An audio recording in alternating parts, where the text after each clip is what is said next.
Assalamualaikum students, welcome to Funds Academy with lecture number 13.8. Again problems in numericals. तो बाबा वरी तव्हां पंहिंजो book साम्हूं रखो, ठीकु आहे। तव्हांजी प्रॉब्लम नंबर एक्सरसाइज आहे, इहा पेज नंबर आहे 106।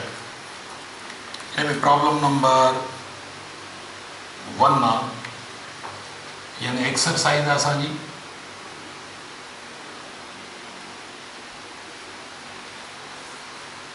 इनमें प्रॉब्लम नंबर है 13.1, that is a certain battery is rated at 80 ampere hour। 80 ampere hour माना एक बैटरी है जेका 8 एम्पियर एक कलाक ताईं, माना करंट 8 एम्पियर्स ऐं टाइम जेको आहे सो 1 आवर माना 3600 सेकंड। 1 आवर माना 3600 सेकंड। तो 3600 सेकंडनि ताईं हुन मां करंट 8 एम्पियर थो पास थिए, मुसलसल 8 एम्पियर करंट। पर केसि ताईं थी बैटरी उहा असांजी इहो करंट ॾींदी रहे? 3600 सेकंड माना कलाक ताईं। How many coulomb of charge can this battery supply? हाणे केतिरा कूलम चार्ज इहा बैटरी सप्लाई थी करे पई? त सिंपल अरेंजमेंट आहे बाबा। त तव्हां वटि ख़बर आहे पाण खे त since current is equal rate of flow of charges, त charge is equal to current into time. त charge is equal to current आहे 8 ऐं टाइम तव्हां त बाबा दैट इज़ इक्वल टू 6 48 मथे 4 पिचों 12 13 14 15 16, यानी इहो थियो वञे बैटरीअ जो करंट सॉरी टोटल थींदो वञे हीअ तव्हांजो माना 2.8 at 10 power 5 Coulomb's. 2.88 into 10 power 5 Coulomb's total charge इहा वञी वेंदी वञी। ओके, त 2.88 10 पावर यानी 5 कूलम्स इहो मल्टीप्लाई करे थींदो। इहो नंढो प्रॉब्लम आहे, तव्हां हल करे छॾिजो। उन खां पोइ नेक्स्ट यानी इहो छा हो त इहा बैटरी जेका तव्हांजी ॿाहिरि सर्किट में छा पई करे 8 एम्पियर करंट हो, इहा ऑन हुई टोटल केतिरे टाइम लाइ? 1 कलाक लाइ, माना 3600 सेकंड लाइ। त टोटल चार्ज हिन मां जेका फ्लो थींदी रही उहा टोटल चार्ज तव्हां वटि हीअ हुई, यानी Q इज़ इक्वल टू 288। हुन खां पोइ जेकॾहिं मां ॿुरियूं त 1 ॾह का 100,000 10,000 लख, यानी 2,88,000 कूलम्स टोटल चार्ज या फ्लो थींदी रही। Okay, next current of 6 amperes drawn from 120 volt line. ये 3 नंबर प्रॉब्लम तव्हां हल करे छॾियो, यानी एक्सरसाइज आहे। इन जो प्रॉब्लम नंबर 13.3 आहे। इन जी डेटा छा आहे बाबा? छा थो हिन प्रॉब्लम मां घुरे त करंट आहे जेको 6 एम्पियर आहे, is drawn from 120 volt line. 120 voltage आहे लाइन में, तार जे मां करंट खणूं था उन तार जे पोयां वोल्टेज 120 वोल्ट आहे। Watt power is being developed? केतिरो पावर आहे उन तार में, माना उन तार में हर 1 सेकंड में एनर्जी केतिरी, इलेक्ट्रिकल एनर्जी केतिरी फ्लो थी रही आहे, या हर 1 सेकंड में उन में इलेक्ट्रिकल एनर्जी केतिरी ख़र्च थी रही आहे। ठीकु आहे। Watt power is being developed, how much energy in joule and in kilowatt, यानी ॿियो असांखे पावर थो चए, वरी चए थो त एनर्जी केतिरी आहे, जूल्स में थो पुछे। ठीकु आहे। वरी सी उहा असांजी एनर्जी जो वैल्यू पुछे थो पर किलोवाट आवर्स में, यानी एनर्जी जूल्स में पुछे थो, एनर्जी किलोवाट आवर्स में केतिरी आहे, जूल्स में केतिरी आहे, किलोवाट आवर्स में केतिरी आहे। ओके, ऐं उन खां पोइ is expended. If the current is drawn steady for 1 week, so how much energy in joule and kilowatt is expended, kharch thindi, if the current is drawn steadily for 1 week. And total jeko time so 1 week, and 1 week jo matlab cha hai, 1 week is equal to 7 days. ॾींहं में 24 कलाक, 24 कलाकनि में 60 minute 60 second, इहे तव्हांजा थी वेंदा, time थी वेंदो इहो सेकंडनि में। ओके, त असां इहो बि जेको आहे सो मालूम कंदासीं। हाणे अचो ॾिसो, पहिरीं ॻाल्हि त हीअ अचो पहिरां लाइ सॉल्यूशन ॾे, हिन में power is equal to voltage into current. त power is equal to voltage आहे 120, करंट आहे 6, त power is equal to 72 into माने थी power is equal to 720 watt. Okay, हिकिड़ो आंसर माना जेका पावर लाइन इस्तेमालु था कयूं उनजो करंट आहे 720 वाट। ओके, उन खां पोइ एनर्जी, हाणे एनर्जी जेका आहे सा सिंस असांखे ख़बर आहे त power is equal to energy upon time, त energy is equal to power into time. त एनर्जी हाणे हिकु हफ़्ते लाइ एनर्जी, त हिकु हफ़्ते में केतिरी इलेक्ट्रिकल एनर्जी खपंदी। हाणे पावर जेको लाइन में आहे 720 वाट आहे। हाणे 720 वाट, त टाइम केतिरो आहे, टाइम आहे हिकु हफ़्तो। हिकु हफ़्तो माना 7 इंटू 24 इंटू 60 इंटू 60। त इहो तव्हां हिसाबु किताबु कंदो बाबा, त इहो जवाबु तव्हां इहो हल करे छॾिजो, को मसइलो न आहे हिन में हल करण में। हाणे इहो मां हिते लिखां थो पियो, त इहो आहे तव्हांजी यानी 4 energy is equal to 4.35 into 10 power 8 joules. त इहा एनर्जी आहे, सिंपली आहे, तव्हां हिनखे जेको आहे सो मल्टीप्लाई करे छॾियो, त इहो 4.35 इंटू 10 पावर 8 जूल्स जी एनर्जी मिले पई। इहा जूल्स में एनर्जी आहे। ऐं जेकॾहिं किलोवाट आवर्स में हूंदी त पोइ and energy is equal to, पाण खे ख़बर आहे बाबा, त 1 kilowatt our is equal to 3.6 into 10 power 3.6 into 10 power 6 joules। त तव्हां छा कंदो, एनर्जी वरी किलोवाट आवर्स में छा कंदो, किलोवाट आवर में एनर्जी जो यूनिट आहे, ख़बर आहे तव्हांखे। त हाणे तव्हां छा कंदो, 4.35 इंटू 10 पावर 8 खे बाबा डिवाइड कयो 3.6 इंटू 10 पावर 6 सां डिवाइड करे छॾियो, त एनर्जी तव्हांखे मिलंदी वञी। हिन जो जवाबु जेको आहे सो 120.8 किलोवाट आवर्स। ठीकु आहे, 120.8 किलोवाट आवर्स माना ॿियनि लफ़्ज़नि में त हिकु हफ़्ते लाइ इहो बि यादि रखिजो त जेको इलेक्ट्रिकल एनर्जी जो यूनिट हूंदो आहे घर में, बाबा केतिरा यूनिट बिजली खती, त 1 किलोवाट आवर बराबरि हूंदो आहे। 1 kilowatt hour is equal to 1 unit जे बराबरि हूंदो आहे। असांजे घरनि में जेका इलेक्ट्रिकल एनर्जी ख़र्च थींदी आहे उहा हुनजा बाबा हिकिड़ो यूनिट खतो माना यादि रखे छॾियो, 1 यूनिट खतो माना 1 किलो माना 1000 वाट इंटू 1 आवर माना 1 किलोवाट आवर एनर्जी यूनिट आहे। 1 kilowatt our energy electrical energy खती माना तव्हांजे घर में 1000 वाट इस्तेमालु थिया 1 कलाक में। घणा वाट इस्तेमालु थिया, 1000 वाट इस्तेमालु थिया 1 कलाक में, त माना तव्हांजे घर जो 1 यूनिट खतो। त हाणे हीअ थियो वञी हिकु हफ़्ते में 120.8 यूनिट खता ॼण, त टोटल बिजली जेका खती इन पावर लाइन जी 120.8 किलोवाट आवर माना 120.8 यूनिट और 120.8 यूनिट सही भी लिख सघूं था, याद रखे चलियो। ओके, त उन खां पोइ नेक्स्ट प्रॉब्लम दैट इज हाणे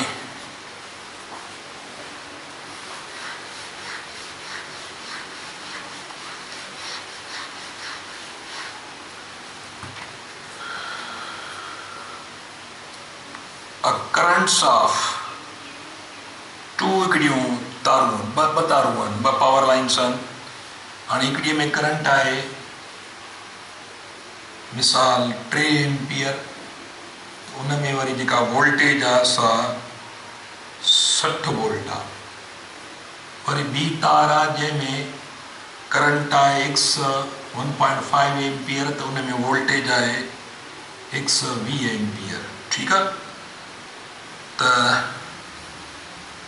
चए थो त currents of 3 ampere and 1.5 ampere flow through two wires, one that has a potential difference of 60 volt, जंहिंमें करंट 3 एम्पियर आहे, ऐं ॿी आहे ॿी तार आहे जंहिंमें करंट 1.5 एम्पियर आहे, पर हुन में वोल्टेज आहे 120 वोल्ट। ओके, छा थो पुछे असां खां? Compare the rate at which energy pass through each wire. चए थो एनर्जी फ्लो जो रेट मालूम कयो हिकु हिकु वायर में। रेट माना ॿिए में हिन में जेको पावर हूंदो इहो पहिरियां मालूम कबो, वरी ही पावर मालूम कबो। एनर्जी फ्लो जो रेट मालूम करणु माना हर हिकु सेकंड में केतिरी एनर्जी, माना ॿिन्ही तारनि में पावर केतिरो आहे ॿिए में। चए थो ॿिन्ही तारनि में जेका एनर्जी फ्लो थी रही आहे उनजो रेशो लहो। रेशो लहो माना हर हिकु ॿिन्ही तारुनि में जेको एनर्जी फ्लो जो जेको रेट आहे, माना हर हिकु सेकंड में एनर्जी केतिरी, माना हर पावर केतिरो आहे हिन तार में, ऐं ॿिन्ही जे पावर जो रेशो लहो। ओवरऑल मक़सदु इहो आहे, माना असांखे पावर पहिरीं तार में ॿी तार में रेशो केतिरो आहे, माना ॿिन्ही तारुनि में एनर्जी फ्लो जो रेट केतिरो आहे, जेको एनर्जी फ्लो जो रेट आहे उनजो रेशो केतिरो आहे। माना हीअ असांखे कंपेरिज़न करणी आहे। कंपेयर कयो, भेटियो त हिकु तार जे मुक़ाबले में ॿी तार में हर हिकु सेकंड में एनर्जी केतिरो फ्लो थी रही आहे, या ॿिए लफ़्ज़नि में त हर माना ॿिन्ही तारनि जे पावर जो रेशो लहो। ॻाल्हि साॻी आहे। हाणे पहिरीं ॻाल्हि उहा ॾिसो, सिंपल ॻाल्हि आहे त हिन में जेको पावर थींदो वञे, power is equal to voltage into current, त पोइ पावर इज़ इक्वल टू पहिरीं तार आहे, ठीकु आहे, इज़ इक्वल टू वोल्टेज आहे 60 into 3, that is equal to power is equal to 180 watt. 180 watt हिकिड़ी तार में आहे। वरी हिन में था अचूं हिते बि power P2 voltage V2 into current I2, त पावर हिन तार में बि 120 into 1.5, power P2 is equal to इहो 180 वञी वेंदो।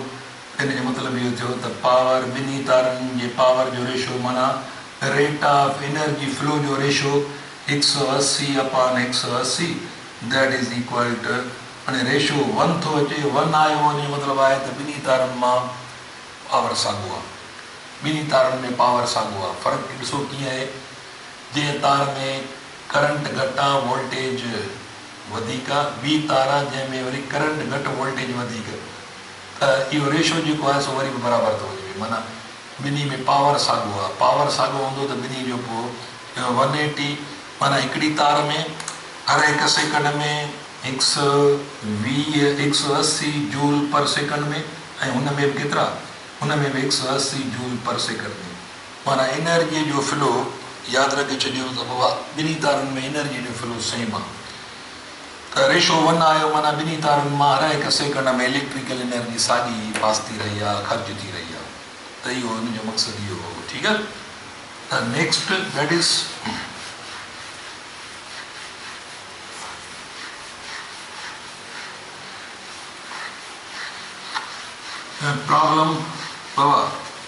प्रॉब्लम नंबर,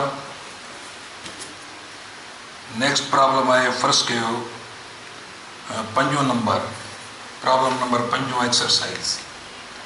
एक्सरसाइज आहे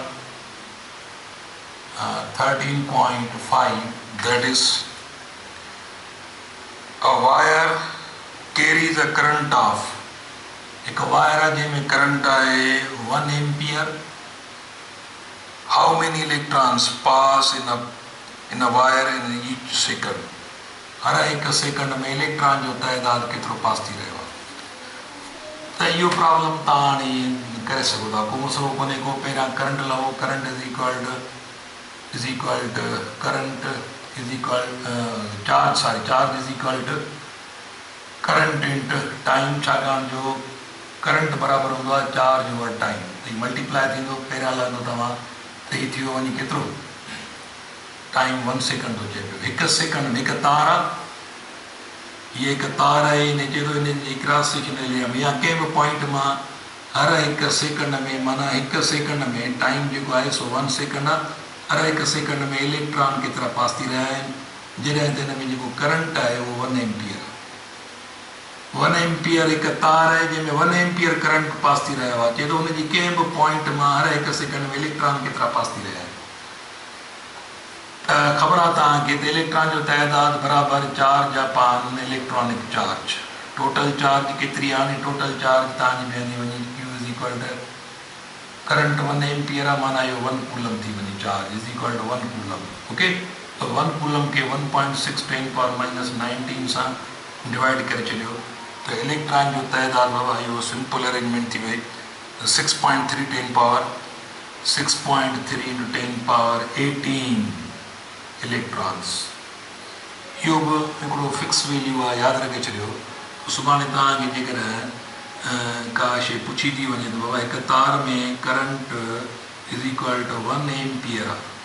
हाणे 1 एम्पियर करंट आहे त हुनजे कंहिं बि पॉइंट मां यानी कंहिं बि क्रॉस सेक्शनल एरिया मां किथां बि हर हिकु T is equal to 1 second हर हिकु सेकंड में इलेक्ट्रॉन जो तइदाद केतिरो गुज़री रहियो आहे. जेकर 1 एम्पियर करंट आहे हिकु सेकंड में मुसलसिल जेके इलेक्ट्रॉन फ्लो थी रहिया आहिनि उनजो तइदाद एतिरो हूंदो आहे. इहो ज़हन में रखे छॾियो. ओके. उन खां पोइ हीउ 6 नंबर प्रॉब्लम आहे जेको एक्सरसाइज़ जो आहे. 107 पेज आहे.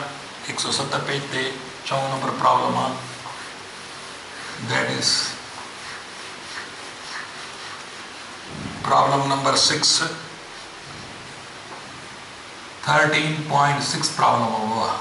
पेज नंबर 107 अथव. ये एक्सरसाइज जा प्रॉब्लम्स आहिनि.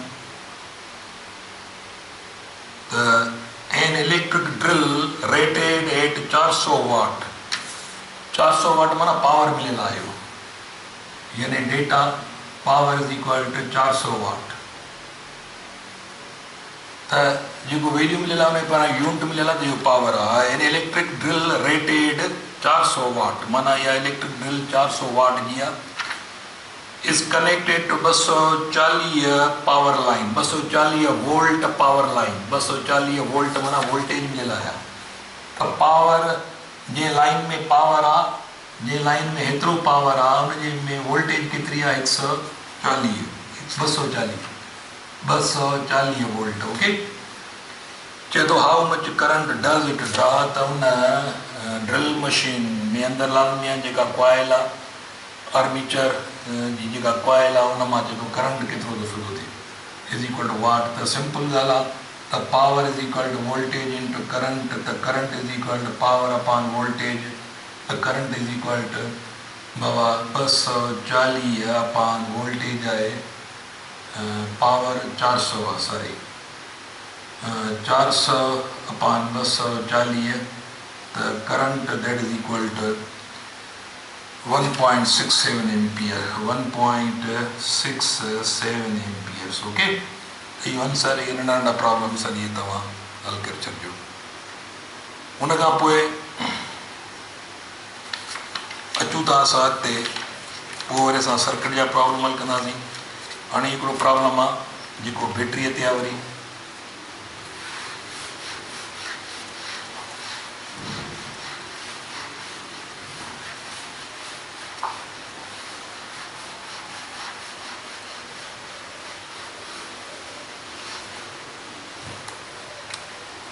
हाणे प्रॉब्लम नंबर हुआ दैट इज़ 10. एक्सरसाइज आहे. एक्सरसाइज जो 13 पॉइंट यानी 13 चैप्टर जो ॾों problem a source of what potential difference is needed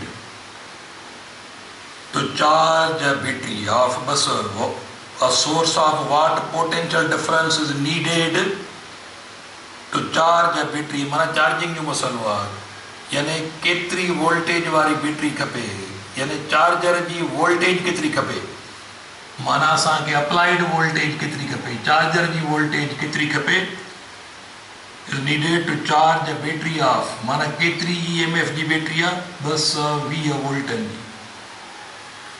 220 volt EMF जी बैटरी माना चार्जिंग बैटरी जेका 20 वोल्टनि जी आहे सिर्फ़ु चार्जिंग बैटरी 20 वोल्टनि जी आहे हाणे हिनखे चार्ज करण लाइ केतिरी अप्लाइड वोल्टेज खपे जॾहिं त इन जी इंटरनल रेजिस्टेंस जेका आहे सा आहे 0.1 ओहम ऐं हुन में करंट केतिरे सां हुनखे चार्ज करिणो आहे 70 एम्पियर करंट उमाइणा आहिनि बैटरीअ जी रेजिस्टेंस हीअ आहे हुन में अंदरि 70 एम्पियर करंट फ्लो अंदरि दाख़िल करण लाइ तव्हांखे अप्लाइड वोल्टेज केतिरी खपे माना तव्हांखे यानी सोर्स जी वोल्टेज केतिरी खपे त सोर्स जी चार्जर जी वोल्टेज बराबरि चार्जिंग जी वोल्टेज प्लस IR अमाउंट जो इज़ाफ़ी खपंदो आहे त अप्लाइड वोल्टेज हाणे चार्जर जी वोल्टेज केतिरी EMF केतिरी आहे 20 बाबा प्लस 70 × 0.1 त अप्लाइड वोल्टेज प्लस थी वञे 7 applied voltage is equal to बाबा 27 वोल्ट इहो आंसर थियो हाणे 27 वोल्टनि जो तव्हांखे चार्जर खपे त चार्जर जी वोल्टेज 27 वोल्ट हूंदी पर जेकॾहिं इहो बि तॾहिं 27 वोल्ट जॾहिं ही रेजिस्टेंस हुजे पर जेकॾहिं तव्हां चार्जिंग बैटरीअ जी जेतिरी इंटरनल रेजिस्टेंस वधाईंदो हीअ अंग वधंदो त ज़ाहिरी आहे पोइ हिन में वधीक एडिशन थींदी माना तव्हांखे वधीक वोल्टेज वारो चार्जर खपंदो त इहो ज़हन में रखी छॾियो त दारोमदार जेको आहे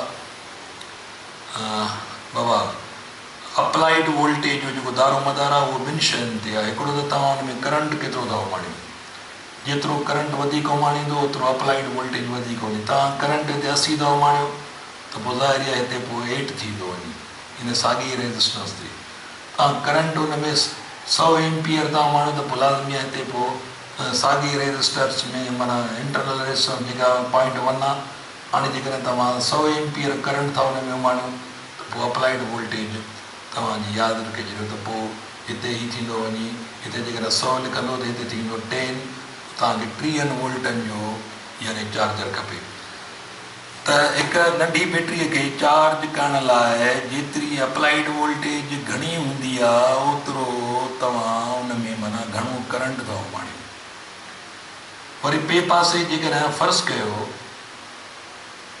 उन चार्जिंग बैटरीअ जी जेतिरी इंटरनल रेजिस्टेंस जेकॾहिं घणी हूंदी त पोइ वरी तॾहिं बि तव्हांखे छा करिणो पवंदो तॾहिं बि तव्हांखे अप्लाइड वोल्टेज वधाइणी पवंदी त हिन सिचुएशन मुताबिक़ 70 एम्पियर करंट था उमाणियो चार्जिंग बैटरीअ जी इंटरनल रेजिस्टेंस 0.1 ओहम आहे त उनखे वधि में वधि 27 वोल्टनि वारो चार्जर उनखे चार्ज करे सघे थो पर जेकॾहिं 27 वोल्टनि खां घटि चार्जर हूंदो त पोइ हुनजी चार्जिंग जो मसइलो थींदो next that is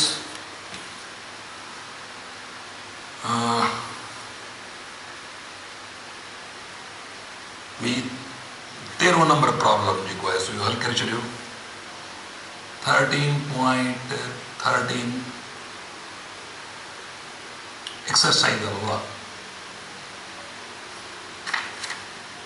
battery of pocket calculator जी बैटरी आहे 0.35 एम्पियर माना करंट आहे हिन जो इहो यानी अंग जे पोयां यूनिट लिखियलु जिते करंट आहे 0.35 एम्पियर्स पॉकेट कैलकुलेटर आहे पोटेंशियल डिफरेंस यानी voltage 6 volt what is power rating of the calculator माना हिन कैलकुलेटर जो पावर केतिरो आहे. ओके, त सिंपल ॻाल्हि आहे, power is equal to voltage into current. त पावर इज़ इक्वल टू ॿई पाण में मल्टीप्लाई करे छॾियो आहे त इहो जवाबु थो वञे भई यानी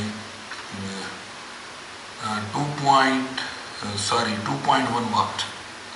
हीअ तव्हां वोल्टेज 0.35 पाण मल्टीप्लाई कंदो त 2.1 वाट. ठीकु आहे, इहो हुनजो आंसर आहे. अच्छा, हिकिड़ो ॿियो प्रॉब्लम आहे, पोइ ते मथे 13.11 बि करे छॾियो. 13.11 इहो बि चार्जिंग जो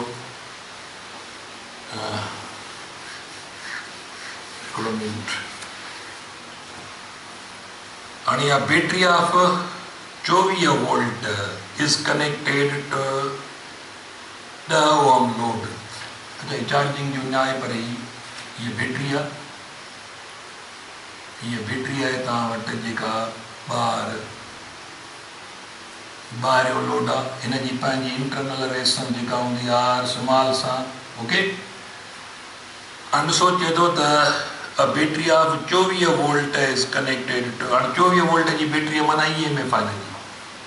इहा हिनजी डेटा जेका आहे बैटरीअ जी पंहिंजी EMF 24 वोल्ट आहे. ओके, ऐं is connected to 10 ohm load. हाणे इहो लोड ॿाहिरियों 10 ओम, माना ॿाहिरियों लोड आर कैपिटल सां इहो आहे 10 ओम जो. 10 ओम जो लोड आहे. Find the internal resistance of the battery and its terminal voltage. हाणे टर्मिनल वोल्टेज माना ॿाहिरि जेका वोल्टेज थी इस्तेमालु थिए, V is equal to watt, ऐं हिन बैटरीअ जी माना टर्मिनल वोल्टेज ऐं इंटरनल रेजिस्टेंस बैटरीअ जी यानी R is equal to watt. Okay, हाणे हिते बाबा ॾिसो, असां पोइ ते हिकिड़ो फार्मूलो तय कयो त EMF is equal to IR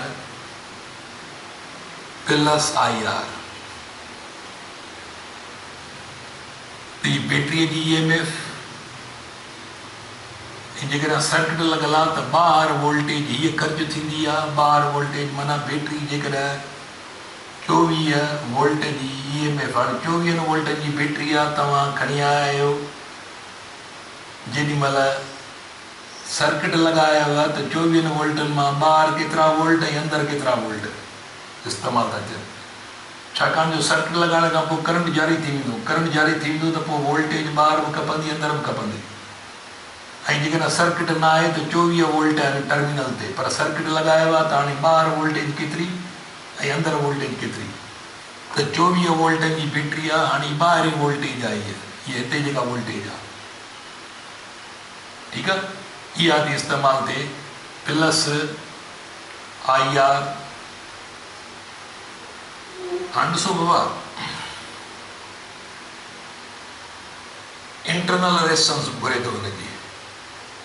त हाणे पहिरियां असां हिनजी लहंदासीं ॿाहिरी वोल्टेज जेका आहे असां वटि प्रॉब्लम जेको आहे करंट जेको आहे हिन में उहो 2.2 एम्पियर करंट थो फ्लो थिए. हीअ 22 एम्पियर न अथव, इहो यादि रखो, इहो 2.2 एम्पियर आहे. इहो ज़हन में रखिजो, 2.2 एम्पियर आहे बाबा. ओके, ऐं 20 वोल्ट बैटरीअ जी EMF आहे पंहिंजी, सॉरी 24 वोल्ट. हीअ प्रॉब्लम 13.11 आहे बाबा. 24 वोल्ट बैटरी आहे, ॿाहिरियों रेजिस्टर लॻल आहे 10 ओम जो. अप्लाइड वोल्टेज हिते वोल्टेज केतिरी आहे, जॾहिं त असांजो जेको करंट जेको फ्लो थी रहियो आहे, करंट ॿाहिरि बि साॻियो हूंदो त अंदरां बि साॻियो हूंदो, यादि रहे. छाकाणि जो ॿाहिरियों रेजिस्टर ऐं अंदरियों इंटरनल रेजिस्टेंस ॿई सीरीज़ में आहिनि, साॻियो हिकिड़ो ई पाथ आहे, हुन करे करंट साॻियो 2.2 एम्पियर पास थींदो. त हाणे हिन में असांखे ॿाहिरियों लोड जेको आहे सो 10 ओम जो आहे. हाणे ॾिसो बाबा, पहिरीं ॻाल्हि त असां लहंदासीं पहिरियां इंटरनल रेजिस्टेंस लहंदासीं पहिरियां. त हाणे इंटरनल रेजिस्टेंस लहण लाइ तव्हां वटि ही करंट बि आहे, ॿाहिरियों रेजिस्टेंस लाइ वोल्टेज आहे 24 volt is equal to I केतिरी आहे, I आहे तव्हां वटि करंट 2.2 इंटू 10 ॿाहिरि रजिस्टर प्लस करंट साॻियो ई अंदरां पास थो थिए पियो 2.2 इंटू इंटरनल रेजिस्टेंस बाबा ही 24 ऐं बराबरि ही थियो वञे 22 प्लस 2.2 इंटू आर ओके तो ही थियो वञे 24 minus 22 is equal to 2.2 into internal resistance बाबा ही बाक़ी घणो थो बचे पियो 22 24 में बाक़ी बचो 2 is equal to 2.2 into R तो internal resistance is equal to 2 divided by 2.2 तो internal resistance that is equal to 0.9 शायद यो थींदो वञे 0.9 ohms 0.9 ohms या इंटरनल रेजिस्टेंस आहे बैटरी 0.9 ohms ओके हाणे ॿाहिरि वोल्टेज केतिरी थी हिते केतिरी थी 24 वोल्टनि मां हिते केतिरी थी जेका हिसा ड्रॉप थिए इस्तेमालु थिए यानी त हाणे ॾिसो EMF बैटरी जी is equal to IR plus IR हाणे ॿाहिरि सर्किट ते वोल्टेज अंदरूनी सर्किट जी वोल्टेज हिते वोल्टेज जेकर सर्किट लॻल आहे त ॿई जोड़ता कयूं त इहा टोटल बैटरी जी वोल्टेज आहे जेका 24 वोल्ट आहे इज इक्वल टू हाणे ही हिनखे मां हीअं बि लिखी सघां थो ॻाल्हि साॻी थी प्लस करंट आहे 2.2 0.9 त हाणे यादि रखे छॾियो बाबा ही पाण में तव्हां मल्टीप्लाई कयो 2.2 ऐं 0.9 त इहो थींदो वञे 2.2 into 0.9 that is equal to 1.98 24 is equal to V plus 1.98 the 24 minus 1.98 is equal to terminal voltage the terminal voltage is equal to the यो वञे बाबा यानी 2 यानी 22 वोल्ट वञी बचंदा यानी तक़रीबन 22 वोल्ट वञी बचा ये डिफरेंस थींदो वञे तक़रीबन माना ही तक़रीबन 2 थिया 1.9 माना 2 थियो वञे त इहो 24 minus 2 is equal to 22 volt हाणे हीअ वैल्यू ॾिसो बाबा त अंदरि जेका वोल्टेज आहे उहा ड्रॉप थी थिए तो 24 वोल्ट की बैटरी EMF 24 वोल्ट है बाहर ड्रॉप थी 2 वोल्ट तो अंदर तकरीबन ड्रॉप थी बाहर 24 वोल्ट 22 वोल्ट तो अंदर बाकी घना बचा 24 ऐं 22 में फ़र्क़ु 2 वोल्ट तो अंदर तकरीबन 2 वोल्ट वही बचा 2 वोल्ट जो मतलब है तो ॾिसो जेकर तव्हां हिसाब कंदो तो इनके मल्टीप्लाई था कयो जेकर ये अंदरूनी वोल्टेज मालूम था कयो ही माना 2.2 के इंटरनल रेजिस्टेंस जेका है सा 0.9 ओम यो तव्हां मल्टीप्लाई करो तव्हांखे 2 तकरीबन 2 वही थींदा ये जेकर इंटरनल रेजिस्टेंस जेका हुआ 0.9 ओम्स आहे या हाणे हीअ आहे ॿाहिरि वोल्टेज हिते वोल्टेज जी खपे ऐं हिते जेका वोल्टेज आहे सा तव्हांजी जेका आहे सा इहा तकरीबन 2 वोल्ट थींदी 22 ऐं 2 24 वही थींदा तो हिते जेका वोल्टेज खपे थी उहा 22 वोल्ट उहा थी ड्रॉप थिए तो बाक़ी अंदर वोल्टेज जेका हूंदी 24 मां ये 22 माइनस कंदो तो बाक़ी 2 वोल्ट बचंदा उहे 2 वोल्ट तव्हां हिते साबित करे सघो था 2.2 खे 0.9 सां डिवाइड करे तव्हांखे तकरीबन 2 ई मिलंदो तो ॿाहिरि वोल्टेज इहा थी ड्रॉप थिए पई उन खां पोइ नेक्स्ट छा आहे असां वटि 14 प्रॉब्लम आहे 14 प्रॉब्लम अचो प्रॉब्लम नंबर 13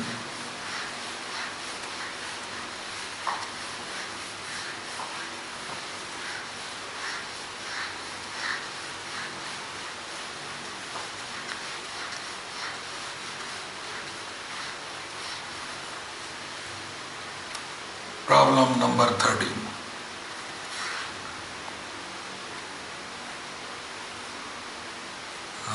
प्रॉब्लम नंबर 13 के उसी प्रॉब्लम नंबर 14 हुआ 14 exercise problem number 14 a current of 5 ampere आणि करंट आहे 5 एम्पियर करंट आहे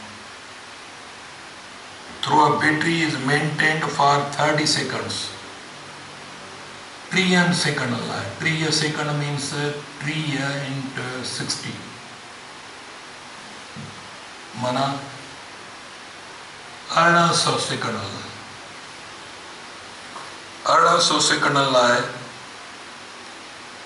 करंट हिकु बैटरी मां खणूं था ऐं इन टाइम में एतिरे टाइम में 600 जूल एनर्जी आहे 600 जूल एनर्जी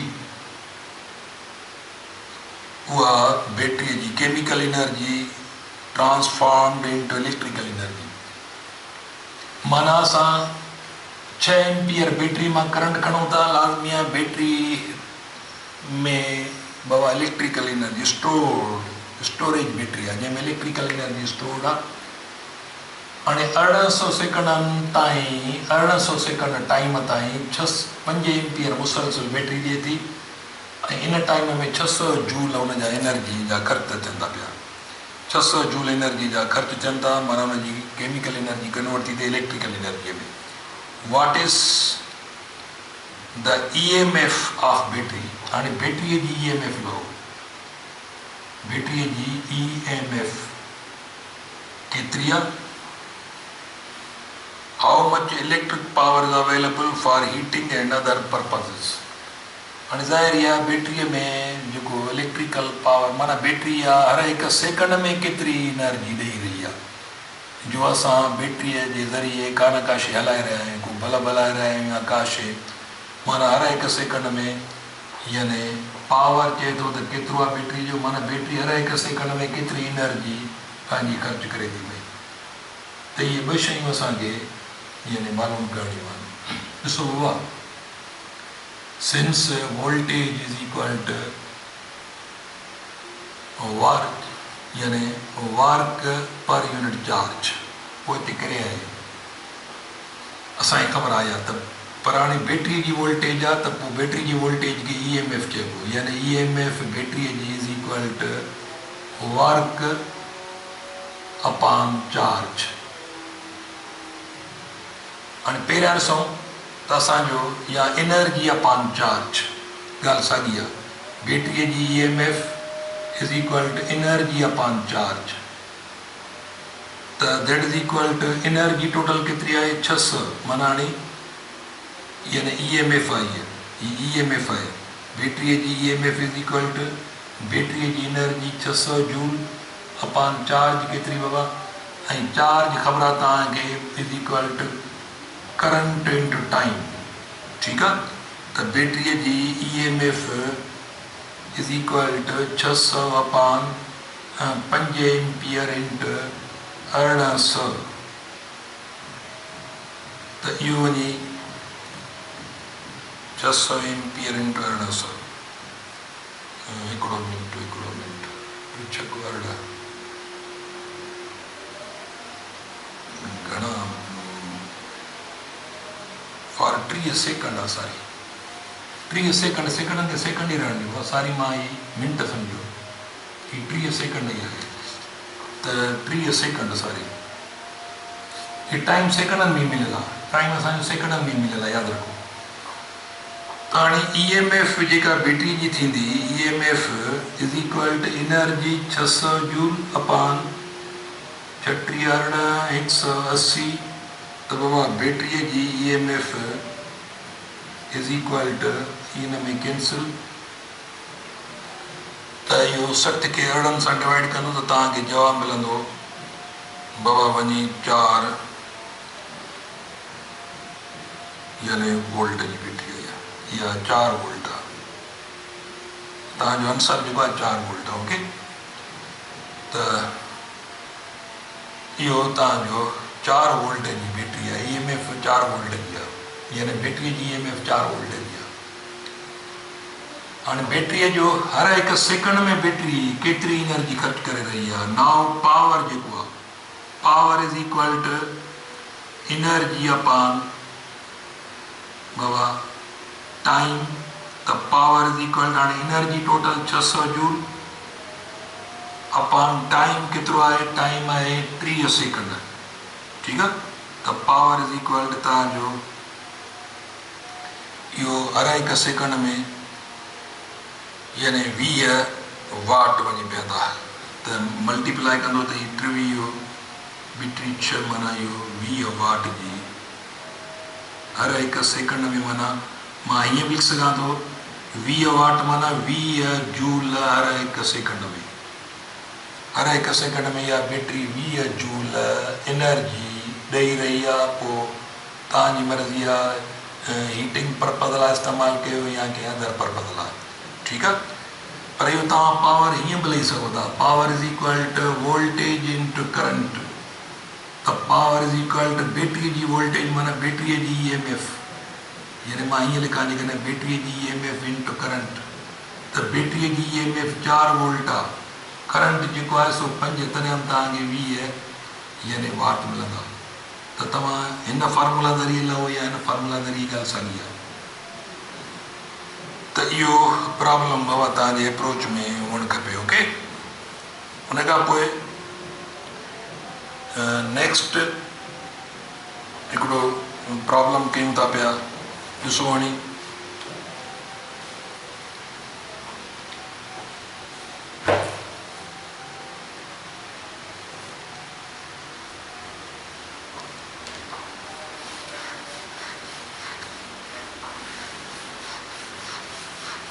नेक्स्ट प्रॉब्लम हुआ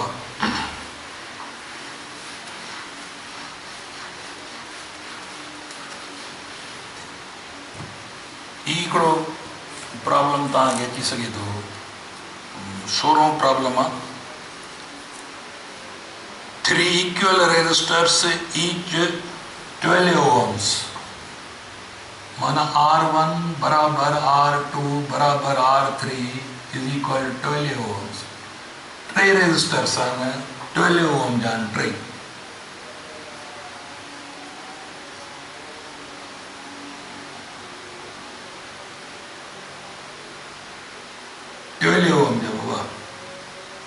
R1 भी 12 ohm जो, R2 भी 12 ohm जो, R3 भी 12 ohm जो। हाणे चए थो त 3 resistors 3 resistors equal each of 12 ohm can be connected in 4 different ways. What is equivalent resistance of each combination? हाणे यादि रखे छॾियो, हाणे जेकॾहिं असां 4 तरीक़ा आहिनि, ही थोरो पाण हल कजो। हिकिड़ो तरीक़ो आहे त या त 3 पाण में हणी छॾियो सीरीज़ में, या त 3 हणो पाण में पैरेलल, ठीकु आहे, या त 3 हणो पाण में पैरेलल, या त वरी 2 सीरीज़ में, हिकिड़ो हुननि सां पैरेलल हणिबो, ऐं चौथो तरीक़ो आहे 2 पैरेलल ऐं हिकिड़ो हिननि सां हणो सीरीज़ में।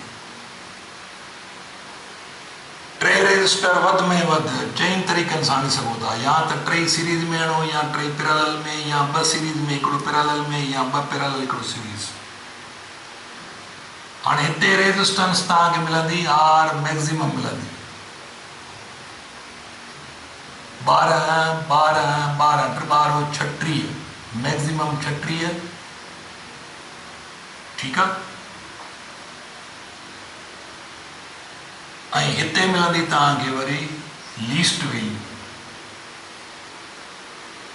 36, हिते मिलंदी तव्हांखे 4 ohms टोटल। हिते R इक्विवेलेंट मैक्सिमम 36, हिते R इक्विवेलेंट 36 वोल्ट मिलंदा, 36 ohm। हिते तव्हां वटि मिनिमम थी वेंदी, यादि रखिजो, इक्विवेलेंट थी वेंदी 4 ohm, छाकाणि जो 1/R equivalent is equal two 12, 1/12, 1/12, तो 1/R equivalent is equal two 12 मथे 3 बचंदा, त R equivalent is equal to 12/3 is equal to 4। हिते तव्हांखे 4 ohms मिलंदा। माना